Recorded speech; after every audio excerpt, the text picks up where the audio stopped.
नमस्कार, मार्केट पंचनामे में आप सभी का स्वागत है। मैं हूं सुमित और गुरुवार का दिन यानी कि एक्सपायरी का दिन भारतीय बाजारों में आज वॉलेटाइल भी था। फर्स्ट हाफ में एक तेजी, फिर बिकवाली, फिर लोअर लेवल से पुल बैक, फिर खरीदारी और ये इवेंटफुल डे था आज, क्योंकि आज बहुत कुछ था। आज पहले तो एक्सपायरी थी, एक्सपायरी के साथ साथ कल के जो अर्निंग्स थे, जिसमें एक्सिस बैंक होता है, जिसमें LTIM होता है, जिसमें HUL होता है, इनकी अर्निंग्स का इम्पैक्ट आना था। प्लस कोटक की खबर जो कि RBI ने उस पर रोक लगाई, उसका इम्पैक्ट आना था। आज आने वाले नंबर्स में बजाज फिनेंस था जो कि अभी तक आया नहीं है, या बाकी नंबर्स जो कि आने थे, तो उन सब का इम्पैक्ट था। प्लस एक्सपायरी थी, तो इतना कुछ तो आज होना था। प्लस वोडाफोन का एक बड़ा FPO का लिस्टिंग था। तो इतने कुछ इवेंटफुल डे में आज मार्केट हर निशान में जाके बंद होता हुआ दिखाई पड़ा। 500 अंकों की तेजी रही, आधा % के आसपास का उछाल रहा। यहाँ पर निफ्टी करीब 150 अंकों के आसपास की बढ़त में बंद होता हुआ दिखाई पड़ा। मिड कैप स्मॉल कैप में खरीदारी थी। मिड कैप इंडेक्स और स्मॉल कैप दोनों ही इनफैक्ट एडवांस डिक्लाइन, करीब 13-14 शेयर जो कि तेजी में थे। और निफ्टी बैंक में 300-350 अंकों के आसपास के उछाल के साथ बंद हुआ। दोनों ही तरफ खरीदारी थी। प्राइवेट में एक्सिस पार्टिसिपेट कर रहा था, PSU में SBI पार्टिसिपेट कर रहा था। दोनों ही बढ़िया तेजी दिखा रहे थे। मिड कैप 225 अंक पड़ा, चढ़कर बंद हुआ, 50,000 के पार बंद हुआ। और इवेंट वाइज देखें, एक्सिस 6-7% ऊपर बंद हुआ, SBI बंद हुआ ऊपर, PSUs में खरीदारी थी, फर्टिलाइजर में खरीदारी थी। बिकवाली आज आपको दिखाई पड़ेगी कोटक महिंद्रा बैंक में 11% नीचे था। LTIM में नंबर्स के बाद 2% 1.5% नीचे बंद हुआ। HUL थोड़ा बहुत प्रेशर वहाँ था। वोडाफोन आइडिया, ये जो एक और बड़ा इवेंट था, पहले खुला नीचे, फिर वो वहाँ से रिकवर होकर 13-14 रुपये की रेंज में कहीं जाके बंद हुआ। सो ऐसे करके आज हर इवेंट के साथ कुछ कुछ कुछ कुछ चीज़ें होते हुए दिखाई पड़ी। लेकिन अच्छा दिन था, एक पॉजिटिव सेशन था। और महीने जो अप्रैल की क्लोजिंग थी, वो मतलब अप्रैल सीरीज की जो क्लोजिंग थी, वो मार्केट ने बहुत अच्छे नोट के साथ बंद करी।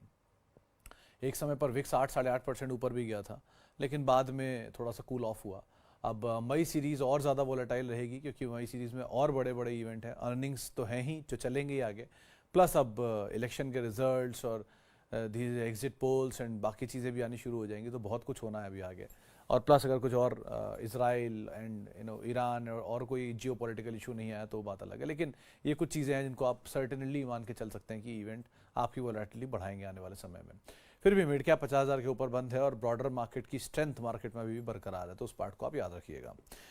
ओके, अब सवाल जवाब का सिलसिला शुरू कर लेते हैं और बातचीत कर लेते हैं कुछ सवालों को लेकर जो कि अलग अलग माध्यमों से मेरे पास आते हुए दिखाई पड़ रहे हैं। तो उन सवालों को भी ज़रा शामिल कर लेते हैं। तो पहला सवाल जो मेरे पास आया है, सर सुमित सर, सब काम छोड़कर LTIM बाय करना सही समय आ गया या फिर थोड़ा और वेट करें?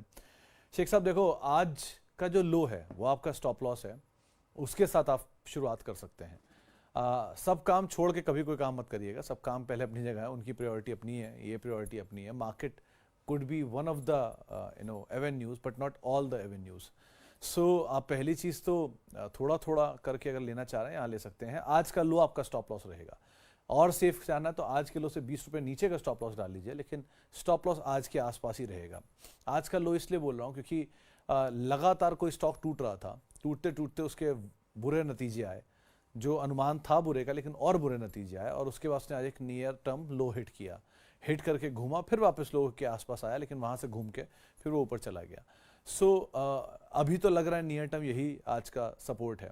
बाकी अब कुछ और बुरा हो जाए तो बात अलग है, लेकिन नियर टर्म लो के हिसाब से आप एंटर कर सकते हो, एटलीस्ट ट्रेडिंग बेट के लिए। तो लॉन्ग टर्म के लिए LTIM अच्छी कंपनी है, बट भाव कहाँ पर आप जस्टिफाई करता है वो इंपॉर्टेंट होता है। सो नियर टर्म के लिए जिसको लेना है वो तो अभी यहाँ से एंटर कर सकता है आज के लो को स्टॉप डाल के। लॉन्गर ड्यूरेशन ऑफ टाइम के लिए आप थोड़ा थोड़ा एक्यूमुलेट करिए। सारे काम छोड़ के इसलिए मना कर रहा हूँ कि यहाँ नहीं, थोड़ा और नीचे का दाम कल को कहीं देखने को मिल गया तो वो आपको मौका दे देगा। सो अकॉर्डिंगली आप कॉल लीजिएगा, बट नियर टर्म के लिए आज का लो आपका एक स्टॉप होगा, उसके हिसाब से आप कॉल लीजिएगा। ओके जी, आगे बढ़ते हैं। और sir ji, Kotak and HUL को ऐड कर सकते हैं अब? शर्मा सर देखो, कोटक के केस में तो थोड़ा और स्टेबलाइज होने दीजिए। मतलब बहुत बुरी सिचुएशन है कि 3 साल से कोई स्टॉक चला नहीं और उसके बाद वो आज इतनी स्टीपली 10% की फॉल दिखा देता है। तो HDFC बैंक इसलिए एक बार को थोड़ा बेटर मुझे दिखाई पड़ रहा है कंपेरेटिवली कोटक के, क्योंकि वहाँ पर ऐसे स्टीप फॉल इतने सालों की अंडर परफॉर्मेंस के बाद नहीं आए। सेम अंडर परफॉर्मेंस है दोनों की, कोटक की भी और HDFC बैंक की भी, लेकिन उसके बावजूद कोटक में ज़्यादा बड़ा फॉल है आज की खबर के बीच में। HDFC बैंक में एटलीस्ट ऐसा फॉल नहीं आया नंबर्स के बाद भी। सो वो फिर भी एक बार को स्टेबल है। HUL केस में पेशेंस अगर आप में है तो आप ज़रूर एंटर कर सकते हो, बट अगेन एक चीज़ का ध्यान रखना कि यहाँ कीवर्ड इज पेशेंस। आपका patience is will take some time to perform. तो जो ओल्ड स्कूल के अपने जितने भी कंपनीज हैं, चाहे आप बात कर लीजिए HUL की, HDFC बैंक की, एशियन पेंट्स की, ITC की, ये सब नहीं चल रहे हैं अभी. इवन HDFC बैंक की ये सब नहीं चल रही है. ओल्ड स्कूल है, बहुत समय तक इन्होंने परफॉर्मेंस दी, अब नहीं चल रहे हैं. एक टाइम पे ये ओल्ड स्कूल था भारतीय एयरटेल, ONGC, SBI, जो आज अपने ऑल टाइम हाइस के आसपास कामकाज कर रहा है. सो सबके अपने अपने टाइम जोन्स आते हैं चलने के, इनके भी आ जाएंगे. बट अगर वो टाइम जोन तक बने रहने की आप में कैपेसिटी है तो ही आप ये कॉल लीजिएगा. हो सकता है वो और कुछ समय चले, कुछ साल चले, कई साल चले, लेकिन उस साल तक आप एक्यूमुलेट करते रहें. आप में इतना पेशेंस होना चाहिए, आप में इतना परसिस्टेंसी होनी चाहिए, तभी आप ये काम लीजिए. वरना अगर पेशेंस निकल जाता है तो आप ये काम मत करिएगा. सो कंपनियां अच्छी हैं, इसमें कोई डिनाइल नहीं, कोटक भी और HDFC HUL भी. बट पेशेंस आप में उतना होना चाहिए कि आप इसके अंडर परफॉर्मेंस से ये ना सोचें कि ये ख़त्म ही हो गई है टाइप सिचुएशन आए. दो ये कंपनियां अच्छी हैं, बट ठीक है, अपने अपने सबके प्रॉब्लम्स चल रहे हैं, इसकी वजह से नहीं चल रहा है. सो कोटक से बेटर तो अभी HUL है एंड HDFC बैंक है. बट कोटक के केस में स्टेबल होने दीजिए, फिर कॉल लेना ज़्यादा बेटर रहेगा. Hello Sumit ji, bought Kotak in today's fall at 1665. Your view sir, as the result of this quarter is due, hoping it will back to 1800.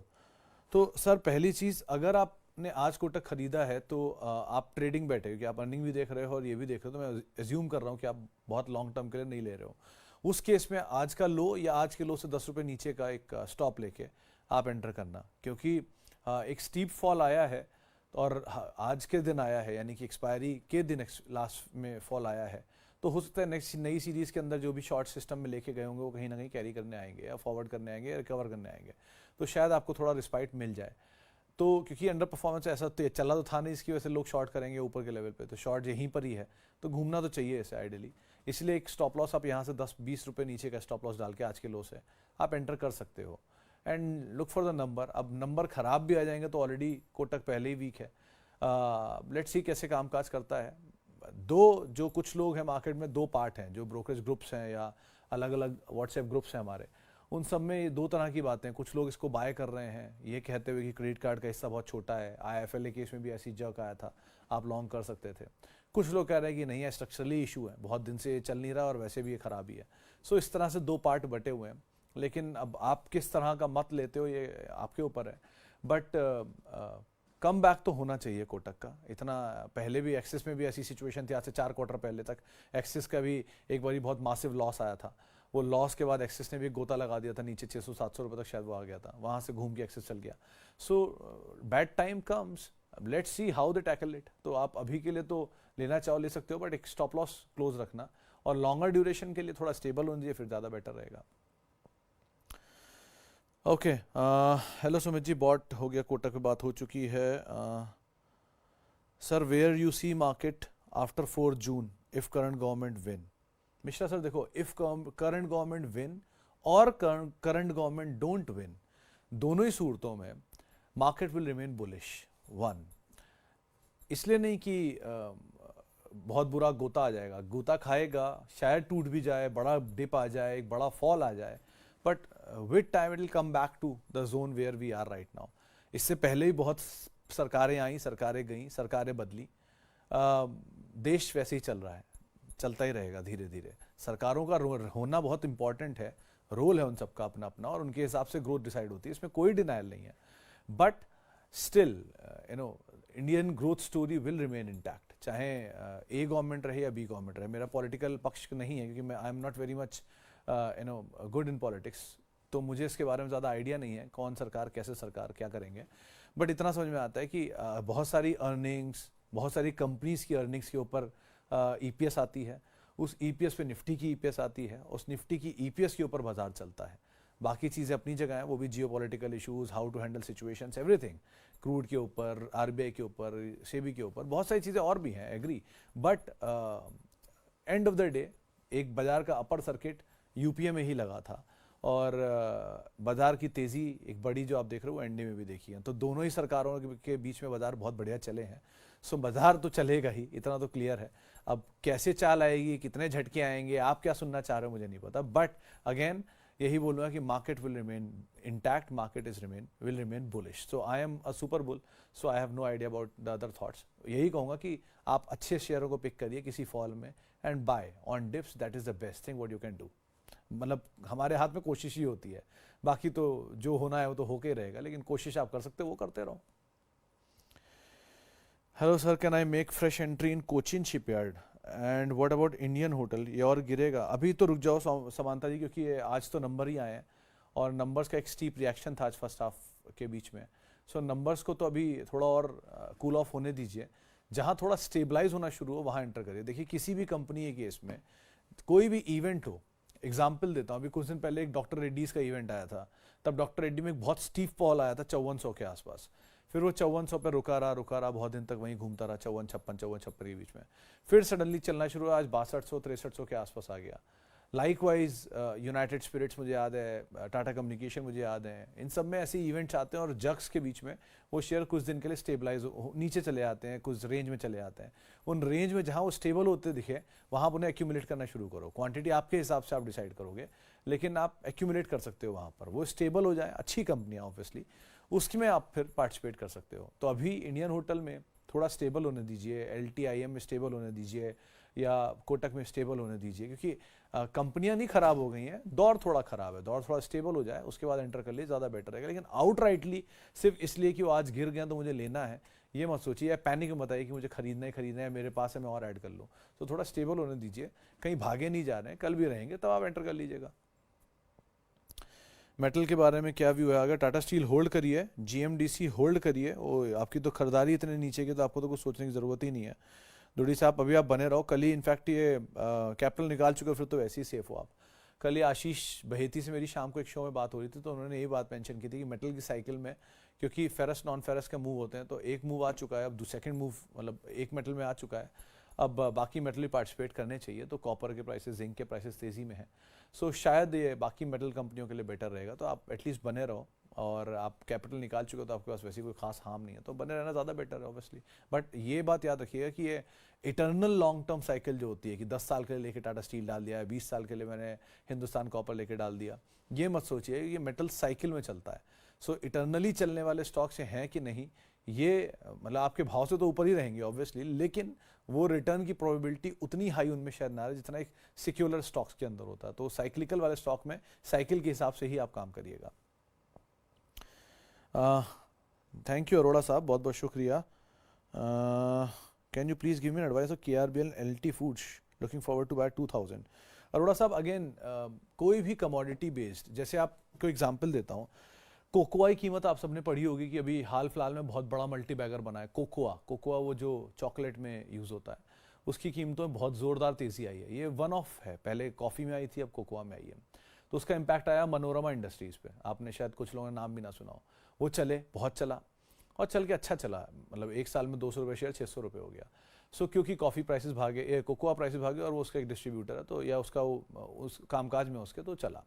So likewise आप कोई भी कमोडिटी बेस्ड स्टॉक उठाते हो, चाहे आप चाय उठाओ, कॉफ़ी उठाओ, रबड़ उठाओ, स्पाइसेस उठाओ, मेटल उठाओ, शुगर उठाओ, उसी की तरह ही आएगा राइस भी. तो राइस में भी अगर कोई मोमेंटम फसल के ऊपर, कोई ऑर्डर के ऊपर, एक्सपोर्ट्स के ऊपर आता है तो इन पे इम्पैक्ट आता है. सो अगर आप इस साइकिल को अच्छे से समझते हो, कोई भी शुगर कमोडिटी की, या आप इस कामकाज में हो, आपको बेहतर आइडिया है इसका, तो एक बार को एंटर करना आपके लिए ठीक है. डिस्ट्रेस सिचुएशन में आपको कमोडिटीज बाय करनी होती हैं, और खुशहाली जब आ जाती है तब आपको बेचना होता है. ऐसे कहानी होती है आमतौर पे कमोडिटीज़ की. रेस्ट जो लोग कमोडिटी साइकिल में काम करते हैं उनको ज़्यादा बेहतर समझ में आएगा. तो डिस्ट्रेस सिचुएशन में जब व्हेन देयर इज, जैसे मेटल था कुछ दिन पहले तक डिस्ट्रेस सिचुएशन में था, तो लोगों ने बाय किया होगा, वापस चलना लग गया तो उनके लिए बेचने का समय है, या आगे चल के आएगा बेचने का समय. सो लाइकवाइज आप काम कीजिएगा, और अगर आप इस डिस्ट्रेस सिचुएशन में थोड़ा पार्टिसिपेट करके मोमेंटम का फ़ायदा उठा पाते हैं तो ही आप एंटर करिएगा.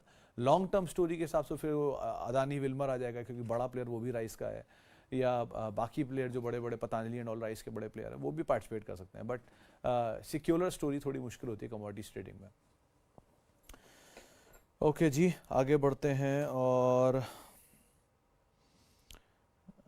Can I invest 1 lakh in Indian bank for now? Indian banks या इंडियन बैंक? अगर इंडियन बैंक्स में तो you can, but Indian bank में तो अवॉइड.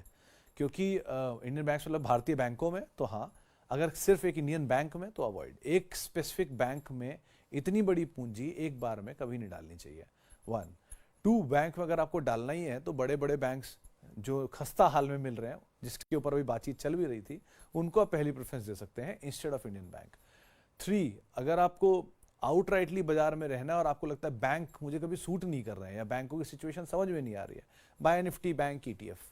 कुछ नहीं, सिंपल SIP वे में लेते रहिए, आराम आराम से ऐड करिए। अगर बैंक चलेंगे तो bank is the soul of the economy, तो वो जब भी कभी इकोनॉमी को चलना है तो बैंक को भी चलना ही होगा। तो इसीलिए आप आराम से बैंक ETF ले लीजिए। तो आउटराइटली पैसा डालना तभी पॉसिबल है जब आपको when you know a trigger very well, जब आप किसी इवेंट को प्ले कर रहे हो।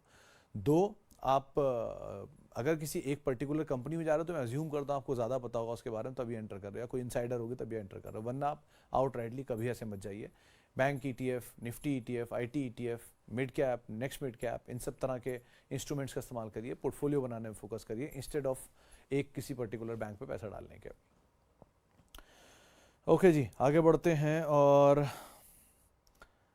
while analyzing a stock, which one to look at, PE और प्राइस मल्टीपल और book value at current price? देखिए Shubhajit ji, price to earning, usually earnings देखा तो सब कुछ जाता है 1, और देखा कुछ भी नहीं जाता है 2।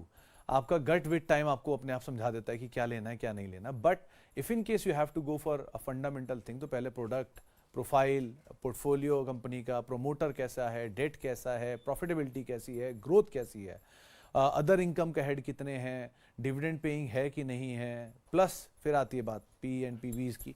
तो जिसकी बुक वैल्यू, मतलब बैंक्स एंड फाइनेंशियल्स को आप इवैल्यूएट करते हो बुक वैल्यू के जरिए, या वो कंपनियां जिनके पास अच्छे इन्वेस्टमेंट वैल्यूज होती हैं, जैसे कि होल्डिंग कंपनीज हो गई, टाटा इन्वेस्टमेंट हो गया या टाटा केमिकल हो गया या मैथन अलॉय हो गया, जिनकी बुक वैल्यूज के आसपास शेयर काम काज कर रहे हैं, तो उनकी आप प्राइस टू बुक देखोगे।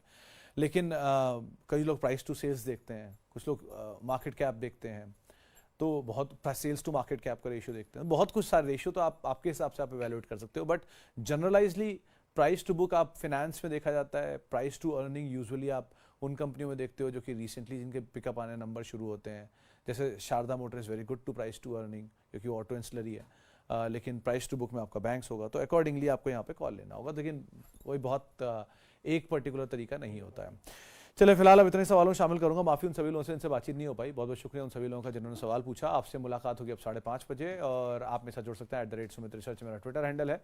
किसी भी निवेश से पहले अपने वित्तीय सलाहकार की राय जरूर ले लें। CNBC आवाज़ के YouTube, Facebook, इंस्टा पेजेस पे आप हमारे साथ जुड़ सकते हैं। नमस्कार।